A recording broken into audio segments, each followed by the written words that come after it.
Good morning, everybody, and happy Wednesday. So in this video, we're going to go over the improving housing affordability that's happening because of the mortgage rates of today versus the mortgage rates at the peak there. You can kind of see in this chart, which takes the monthly mortgage payment amortized over 25 years over a 5-year benchmark rate, where those payments have kind of been dropping. But I'm going to go over a real life case study of one of my clients that we closed last week and how we brought their monthly payments down.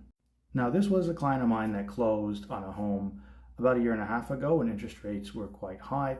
They had an interest rate of 6.04% for a 3-year fixed, 30-year amortization. Their current mortgage balance was roughly around $627,000.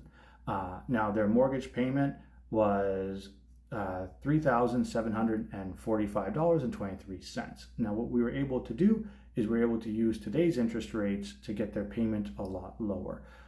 So of course we had to up the mortgage balance because we had to include their mortgage penalty. So that's why there's a difference in the mortgage balance there. But we were able to get them an interest rate at the time of 3.94%. So that dropped their monthly payment by over $700, almost $750.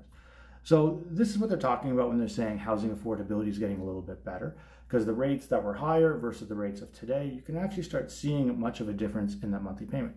For a family, $750 a month, pretty close to that, is a lot of money to have in your pocket.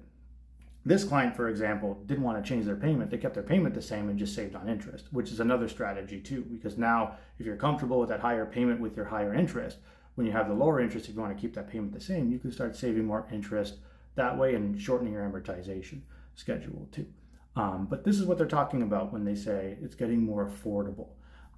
As I've said in the past, these lower interest rates, is it going to start bubbling up the housing market and boost up prices? Probably not. It's going to help find the bottom though, where people are more comfortable buying, because people don't buy the price of the home as much as they buy the monthly carrying cost.